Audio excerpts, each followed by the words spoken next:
Welcome to the New Earth Entrepreneurs Podcast, where innovation meets sustainability. Building a better tomorrow today. We interview changemakers and visionary leaders redefining success for the planet. Here you'll find inspiring stories and solutions that matter. Welcome to the New Earth Entrepreneurs. Welcome to the New Earth Entrepreneurs Show. Today we have the pleasure of speaking with John Cumbers, founder and CEO of SynBioBeta. John leads a vibrant community of entrepreneurs and innovators dedicated to making biology easier to engineer for a better and more sustainable world. SynBioBeta has instrumental in fostering growth within the synthetic biology industry, facilitating significant investments and organizing impactful events like the upcoming Global Synthetic Biology Conference in May 2025. Welcome to John's journey, the challenges facing the industry, and the exciting future of synthetic biology. Welcome, John. Thank you, Timothy. Thank you for having me. Yeah, absolutely. Glad to have you, and thank you for joining us. I'm eager to learn more about SynBioBeta and your mission to advance synthetic biology. SynBioBeta focuses on building a community of passionate entrepreneurs and change makers. Could you share more about the inspiration behind founding SynBioBeta and how it has evolved over the years? Happy to. I've always loved to bring together interesting people, and synthetic biology is such an interesting topic. To me, it's all about making biology easier to engineer. And right now, biology isn't easy to engineer. But if you look at other engineering disciplines like software engineering or electronic engineering or civil engineering, they've all gone through this period of professionalization, from amateurization to professionalization. And biotechnology is going through the same. It's a fairly new industry. DNA was first read in 1970s. It was first written in the 1970s. It was first discovered in the 90s. And the speed that we're able to read, write, and edit DNA over the last 30 years has been dropping exponentially. So there's a huge opportunity to bring together the community of people who are passionate about turning biology into a professional engineering industry. And that's what SynBioBeta has been doing for the last 13 years, bringing together the investors, the founders, the thought leaders, and the industry to come together to talk about not necessarily what they're making, but we could talk about that, and they do talk about that in terms of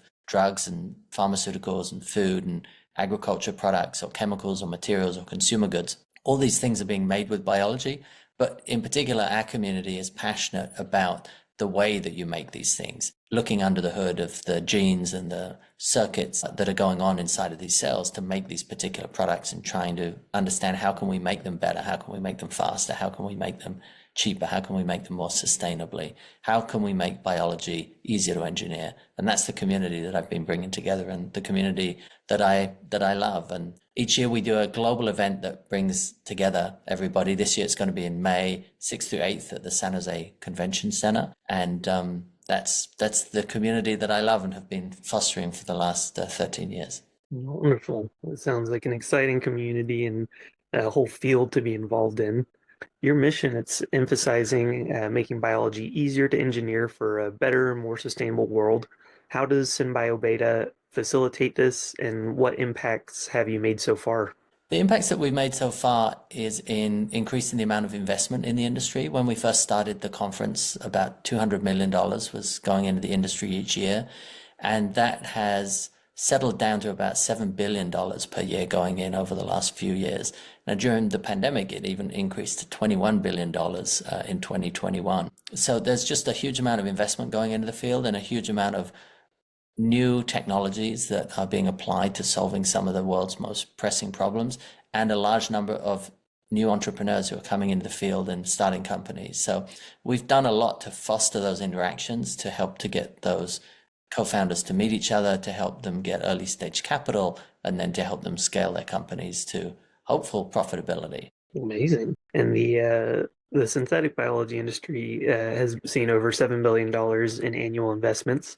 And the emergence of 1,200 companies. What role has SynBioBeta played in achieving these milestones? You just mentioned about bringing that together, but if there's anything else you wanna add to that. I think we're also master storytellers, so we help people to explain what they're doing and help to translate it from scientific audience into a lay audience. Wonderful. Yeah, very important that people don't get lost in technical jargon and can really connect. That's, I think, very important. And despite these successes, challenges like opposition to carbon taxes and the profitability of companies persist. How is SynBioBeta addressing these obstacles, and what strategies are in place to overcome them? Yeah, I think the carbon tax is the big one. I'd love to see us pay the price of carbon pollution. Right now, we're not paying the price of it. We're sucking up oil from the ground, or we're burning coal, and we're putting CO2 into the air. And that is causing the atmosphere to get thicker so that when the sun's rays come in, it heats up the planet like a greenhouse, and we're seeing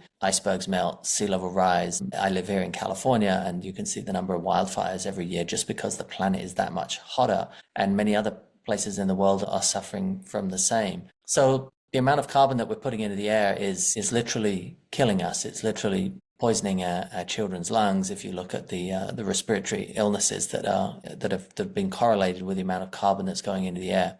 Well, biology offers this amazing solution to carbon fixation, that is taking carbon molecules out of the air and fixing them into the glucose, which is what we see in the plants all around us. And then those plants are either eaten by animals or eaten by us. Through respiration, the CO2 then goes back out into the air. So you've got this beautiful cycle of sunlight, energy from sunlight and water fixing CO2 into plant materials being consumed by mammals then breathing in oxygen, breathing out CO2. So it's this beautiful cycle. Well, if we can keep that cycle so that the CO2 is just going from in the air to into a plant or an animal and then out into the air again, then we haven't added any carbon pollution to the environment. Whereas the more carbon that we keep sucking up and burning is just going to keep adding carbon into the environment. So this is where biology shines. It's just the most efficient utilizer of carbon, but it costs more to recycle the carbon than it does just to go and get a new one off the shelf and consume it. So we need to set up our economy, if we care about our children's lungs and we care about rising sea levels, which we all should do. If it's going to cost us collectively trillions of dollars if we don't do something about it. Just in the loss of land, look at the Bay Area here, which is right on the water. And you can already see in some cities like Milpitas and Fremont around the Bay, where the sea level rise is just reducing the amount of available land for us to live on and work on. So the impact is huge. So why don't we have some foresight to look ahead at the trillions of dollars and then maybe adjust our economic value system so that it doesn't value a molecule of carbon being sucked up from the ground and being put into the air, but it does value at a multiple of at least 2, maybe 10, maybe more, a molecule of CO2 that you recycle from the atmosphere into a plant or an animal and then back into the atmosphere. It's just about our economy and what do we reward and what kind of society do we want to have and what kind of life do we want to have. But we're not thinking about that. At least the majority of people in the USA are not thinking about it in those terms. And I really wish that we would. Yeah, and not just thinking about it, but acting and actually investing into the long-term solutions and the long-term strategic thought processing of what the impacts are going to be. Live here in the Asheville area, and what's sometimes been considered as like very far away from the coast, not dealing with the immediate sea level rises, but the warm waters, which have been impacted from the amounts of carbon and other greenhouse gases, created a superstorm, so to speak, of water impact. And so even in these places that we consider that aren't going to be so immediately affected, or we're immediately being shown that they are susceptible to climate change, and so.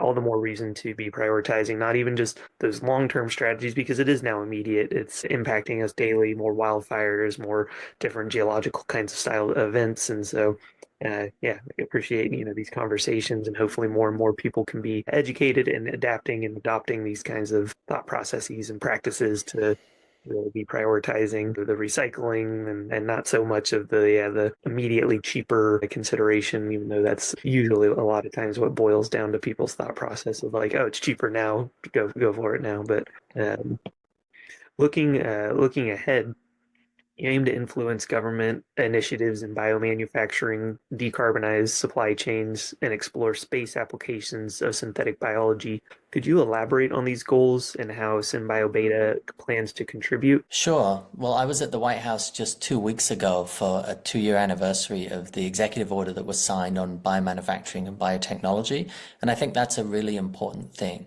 This executive order was kicked around government for many years through 3 administrations before it was finally put out there. And what it's done is created a huge amount of infrastructure investment in the bioeconomy in the country. And in particularly the middle states of the country, Minnesota, there's a new pilot facility that's been produced for biomanufacturing. And there's another one that's going to be planned for, I think, in Illinois. And so you're seeing the fruits of the labor of the scientific innovation that's happening on the coast, like biotech cities like Boston and San Diego, San Francisco, and you're seeing it now being taken, that technology being taken to places where there's a lot of corn, where there's a lot of soy, where you can take feedstocks from farming and you can put them inside of a fermenter, and through the powers of biology, you can now produce chemicals or materials or fuel or food or agriculture.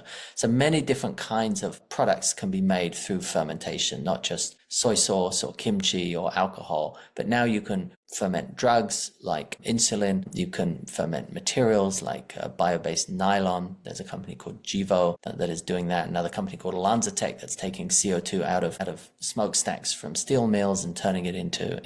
I've got an Adidas jacket in my closet here that's made from that. So all of these amazing things that can be built with biology, and the government is getting serious about it with billions of dollars of investment. There's also a lot of money from the Department of Defense looking at their supply chain and logistics and how that can be created using biology as well. So there's a lot of activities happening at the federal level on the bioeconomy. There's also a new commission, I guess it's 2 years old now, not that new, but it's called the National Security Commission on Emerging Biotechnology. And that is bringing together, it's a bipartisan commission with 2 senators and 2 members of the House from both parties. And they are putting together a report that's going to be coming out, I think, in March of next year, talking about why national security for biotechnology is economic security for biotechnology. And there are countries like China, India, the UK, who are investing heavily in biotechnology. And the commission is looking at US competitiveness and what are the structural things within our economy and within our society that we can do to biologize more parts of it, helping bioliteracy, helping more people know about it, biomanufacturing, helping people make things with biology, bioeconomy, helping people make money and set up new businesses in the bioeconomy. So there's just a ton going on trying to switch our economy over from a petrol-based chemical economy to a bio-based chemical economy. So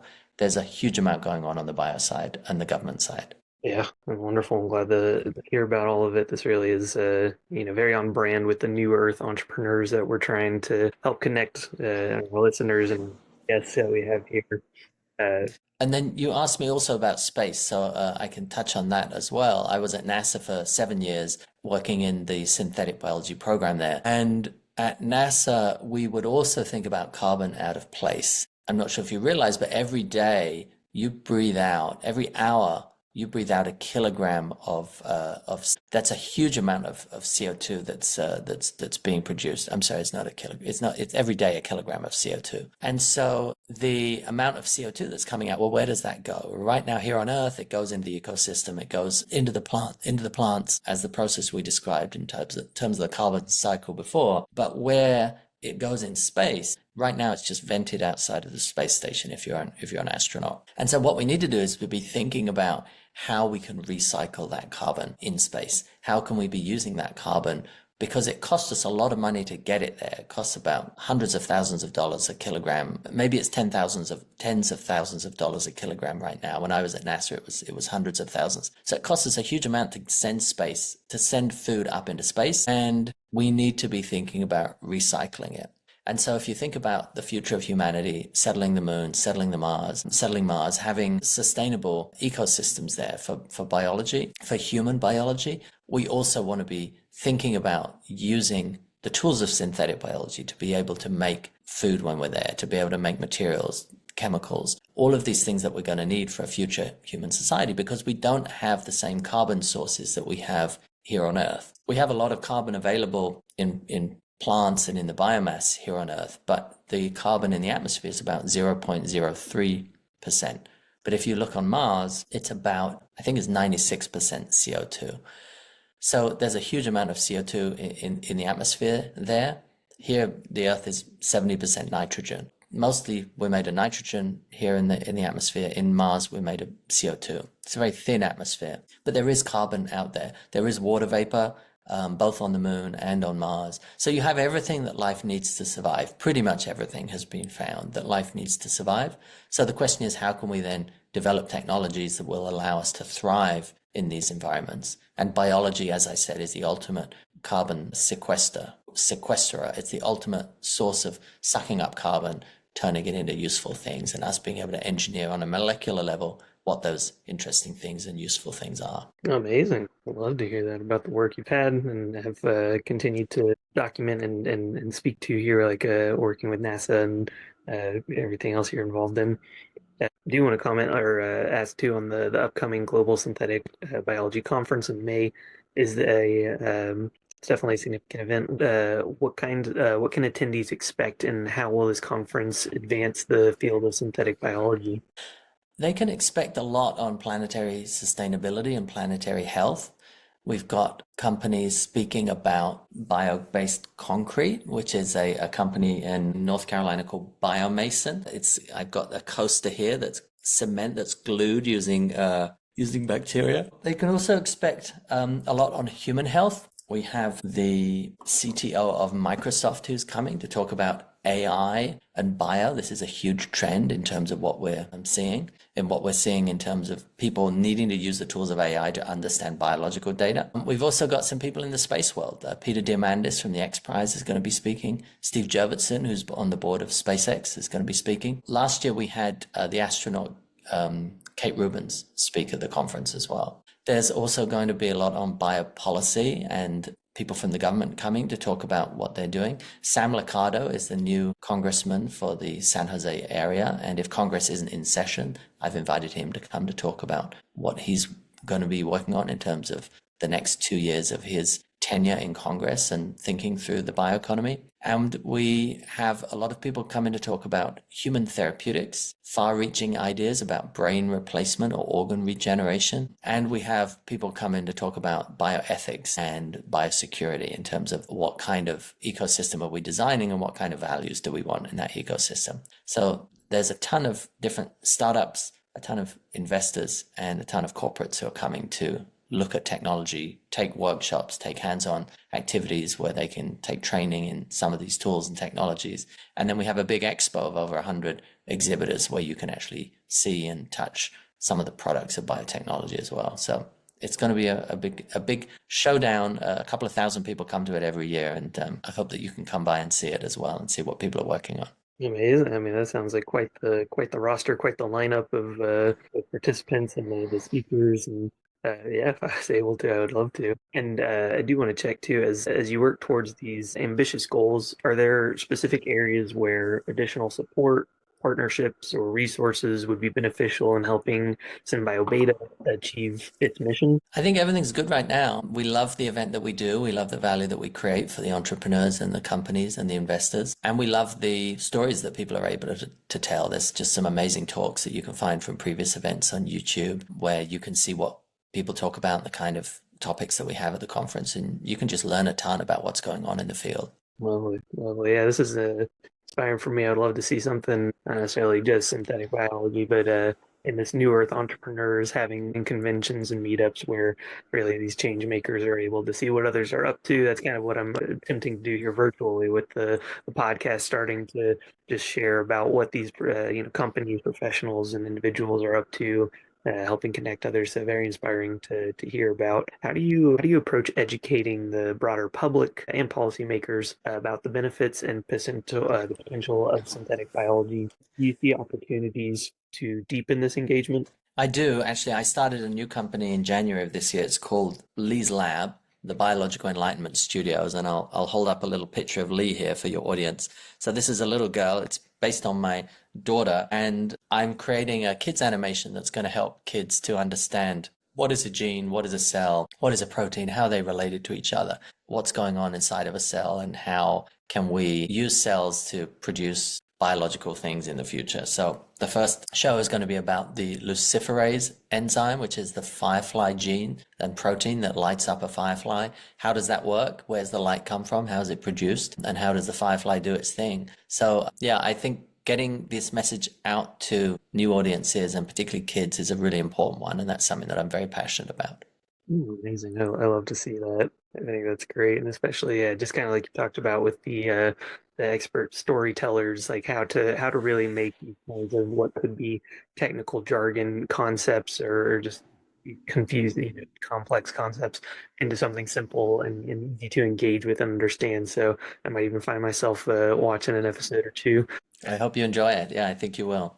Yeah, I love that. We got a niece and nephew too. That's the kind of yeah, edutainment that I would hope to just see more regularly out there for individuals to engage with. Not so much of just the a lot of media can be sometimes infused with morals and other things that can be beneficial, but a lot of times too just drama and even harmful with violence and things like that. So it's much more inspiring for me to hear about education that's entertaining as well. And to check in this kind of closing question I like to see is like what excites you most about the future of SynBioBeta and the impact that you're making in the synthetic biology industry? What excites me most right now is brain replacement. The idea that you can take a sample of your stem cells, neuronal stem cells, culture them, and then inject them back into your brain to give your brain a new lease of life. In particular, there's a clinical trial happening right now with Parkinson's patients where